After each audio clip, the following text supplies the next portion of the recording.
जय हिंद, वंदे मातरम। दोस्तों, रिसेंटली बांग्लादेश में हालत ऐसा हो चुका है कि बांग्लादेश के मोहम्मद यूनिस अब देश छोड़ करके भागने वाले हैं। ये प्रेडिक्शन मैंने आज से महीना भर पहले ही कर दिया था, लेकिन आज उन्होंने अपने खुद के मुंह से ये कहा है। द इकोनॉमिक्स में मोहम्मद यूनिस ने एक इंटरव्यू दिया जिस पर उन्होंने कहा कि मैं एक विशेष काम के लिए यहाँ पर आया हुआ था। 2025 के एंड या फिर 2026 की शुरुआत तक हम अपने कंफर्ट जोन में वापस चले जाएंगे। यानी कि वो पेरिस चले जाने की बात कर रहे हैं, देश छोड़ करके भागने की बात कर रहे हैं। अब जितने भी बांग्लादेशी लोग नीचे कमेंट करते हैं फेक न्यूज़, मैं उनसे रिकमेंड करूंगा कि वो द इकोनॉमिक्स का वो इंटरव्यू एक बार पढ़ लीजिए, तब आपको पता चल जाएगा।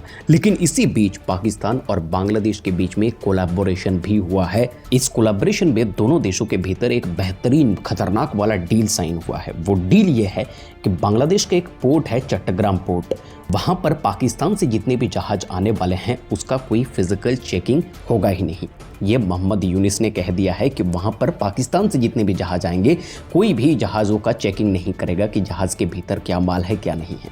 अब इस पूरे दुनिया में ऐसा कोई पोर्ट नहीं है जिस बंदर पर कोई जहाज़ अगर आकर के रुके तो उसका फिजिकल चेकिंग ना होता हो। लेकिन बांग्लादेश ने यह काम करके दुनिया में एक बहुत बड़ा नाम अपना रोशन कर दिया है कि हम बेवकूफ़ हैं, हम पाकिस्तान से हथियार मंगवाएंगे, मीडिया उसको कवर ना कर ले, इसीलिए हमने चेकिंग ही बंद करवा दिया। वाह भैया, ये चीज़ पूरी इंटरनेशनल मीडिया को पता है, सभी को पता है, जो भी कल्चर में रहते हैं जिनको भी पता है कि आप किस लिए मोहम्मद यूनिस ने यह काम किया है। अब इसी इंटरनेशनल विजिट के दौरान मोहम्मद यूनिस इजिप्ट भी गए हुए थे। वहां पर जाकर के उन्होंने एक डिमांड भी किया, एक्चुअली डिमांड नहीं, भीख मांगा है जाकर के इजिप्ट की चीफ से। भीख ये मांगा है कि म्यांमार और अराकन आर्मी का जो मामला है उसे थोड़ा संभाल दीजिए, हमसे वो चीज़ संभल नहीं रहा। अब जितने भी भिखारियों के भिखारी बांग्लादेशी मेरा ये वीडियो को देख रहे हैं उनसे मैं पूछना चाहता हूँ कि अगर अराकन आर्मी कुछ कर ही नहीं रहा है, अराकन आर्मी अगर चट्टग्राम के ऊपर बंदूक ताने खड़ा हुआ ही नहीं है, अराकन आर्मी अगर म्यांमार के बॉर्डर एरियाज पर और 95% म्यांमार को कैप्चर किया ही नहीं है, तो फिर मोहम्मद यूनिस इजिप्ट में जाकर के ये भीख क्यों मांग रहे हैं? इन बांग्लादेशियों के लिए ना पढ़ाई लिखाई कंपलसरी कर देना चाहिए। इनको ना कोई इंटरव्यू समझ में आता है, इनको ना कोई न्यूज़ समझ में आता है, इनको सिर्फ अपने देश के भीतर जो चर्चाएं चल रही हैं वो समझ में आता है। और देश के भीतर क्या चर्चाएं चल रही है कि किसने शेख हसीना का ब्रा चोरी किया था, ये इनका क्वेश्चन है, ये इनका आलोचना का विषय है। वरना इस पिक्चर को देखिए, ब्रा को तो इस लड़के ने ऐसे उठाया हुआ है जैसे कि डबल गोल्ड मेडल जीत करके लाया है ओलंपिक में। एक तस्वीर नहीं, दूसरा तस्वीर ये देखिए, एकदम टॉप पर चढ़ करके ये लड़का जो है ब्रा को हिला रहा है कि बाप रे, हमें तो ओलंपिक का गोल्ड मेडल मिल गया है, बांग्लादेश का नाम अब पूरे दुनिया में फेमस हो जाएगा। ये तो इनकी औकात है, भिखारियों के भिखारी। ये नीचे कमेंट करते हैं फेक न्यूज़। पढ़ाई लिखाई कर लो, न्यूज़ जा करके पढ़ो, देखो, इंटरव्यू जा करके पढ़ो, फिर आकर के कमेंट करना, भिखारियों के भिखारी लोग। अभी मैं आपको बताता हूँ अराकन आर्मी का प्रेजेंट टाइम में क्या स्टेटस है, अराकन आर्मी एक्चुअली कर क्या रहा है। अराकन आर्मी पूरी तरीके से बांग्लादेश को चपेटे में ले लिया है और सभी तरफ से उनको सपोर्ट भी मिल रहा है। मैं आपको एक घटना सुनाता हूँ। जब शेख हसीना का गवर्नमेंट बांग्लादेश में था, उस वक्त पर अमेरिका ने बांग्लादेश का एक सेंट मार्टिन आइलैंड है उसको यूज़ करना चाहता था, लेकिन तत्कालीन सरकार ने अमेरिका को ये चीज़ अलाउ नहीं किया। लेकिन अभी बांग्लादेश से खबर ये निकल करके आ रही है कि बांग्लादेश का जो सेंट मार्टिन आइलैंड है वो अराकन आर्मी के कब्जे में है और उस पर जो एंट्री है वो अराकन आर्मी के परमिशन के बिना हो ही नहीं सकता। उस आइलैंड पर कोई जा नहीं सकता, वहाँ से कोई बाहर आ नहीं सकता। अब इस घटना के बाद अमेरिका अपने स्ट्रेटेजिक प्लानिंग पर आ चुका है और अराकन आर्मी को इनडायरेक्टली सपोर्ट करने लग गया है, क्योंकि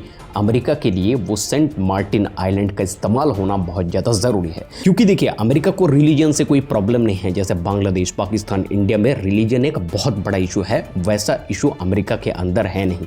उनको सिर्फ अपना इंटरेस्ट देखना है, जहां पर फ़ायदा है उन्हीं से रिलेशंस बनाने हैं। और इंटरनेशनल रिलेशंस होते ही ऐसे हैं, परमानेंट इंटरेस्ट पर ही रिलेशन टिका रहता है। दूसरी तरफ चाइना भी अराकन आर्मी को फंड कर रहा है, सपोर्ट प्रोवाइड कर रहा है। जी हाँ, ऐसा क्यों हो रहा है वो भी मैं आपको बता देता हूं। क्योंकि चाइना के लिए म्यांमार के ऊपर थोड़ा बहुत कंट्रोल रहना बहुत ज्यादा जरूरी है। अब चाइना ने जिस जुंटा सरकार को म्यांमार में बिठाया था, जुंटा सरकार के हाथ में तो अब पावर है नहीं, अब पावर शिफ्ट हो चुका है अराकन आर्मी के हाथ पर।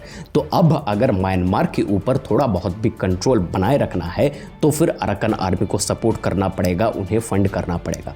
और चाइना के पास में पैसों की कमी तो है नहीं, चाइना डायरेक्टली अराकन आर्मी को फंड कर रहा है, उसे सपोर्ट कर रहा है, ताकि आने वाले समय में जो म्यांमार है उसके ऊपर चाइना का कंट्रोल बना रहे। और तीसरी तरफ से अराकन आर्मी के साथ में भारत का भी रिलेशन कोई खराब है नहीं, क्योंकि भारत भी डायरेक्टली इनडायरेक्टली अराकन आर्मी को सपोर्ट कर रहा है बहुत तरीके से।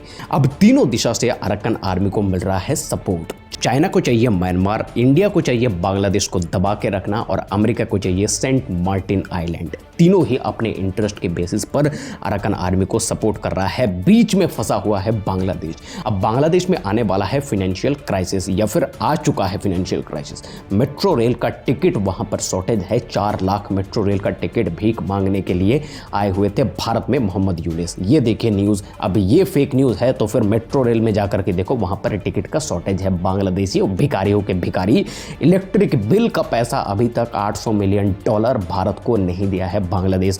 वहां पर भी जो बिजली जल रही है वो भी भारत का ही देन है। अब बिजली यहां से काट दिया जाए तो अंधेरे में ये लोग लुंगी और पेटीकोट के भीतर फर्क नहीं पता कर पाएंगे। 15 रुपए पीस वहां पर अंडे हैं। इन्फ्लेशन रेट बहुत ज्यादा हाई है। अब बात ऐसा हो गया है कि मोदी ने जितना भारत को लूटा है उससे ज्यादा मोहम्मद यूनिस ने बांग्लादेश को ठोक दिया 2 महीने में। अब आप क्या सोचते हो इसके बारे में वो कमेंट बॉक्स में जरूर लिखो। कमेंट बॉक्स में अगर कोई भिखारियों के भिखारी बांग्लादेशी दिखे तो उनको थोड़ा बहुत स्वागत उनका कर देना, क्योंकि उनका औकात कमेंट बॉक्स तक ही है। वो जैसे ही बाहर जाएंगे तो चोरी करने के लिए ही जाएंगे। लुंगी या फिर पेटीकोट या फिर ब्रा कुछ ना कुछ चुरा के ही लाएंगे। अब उनके ऊपर थोड़ा रहम खा करके कमेंट बॉक्स में 2-4 रोटी फेंक करके मार देना। भिखारियों को रोटी देना बहुत पुण्य का काम होता है। और आप अगर इसी तरीके के वीडियोस देखना चाहते हो तो चैनल को सब्सक्राइब करके बेल नोटिफिकेशन को प्रेस कर लीजिए। मिलता है आपसे अगले वीडियो में, तब तक के लिए जय हिंद, वंदे मातरम।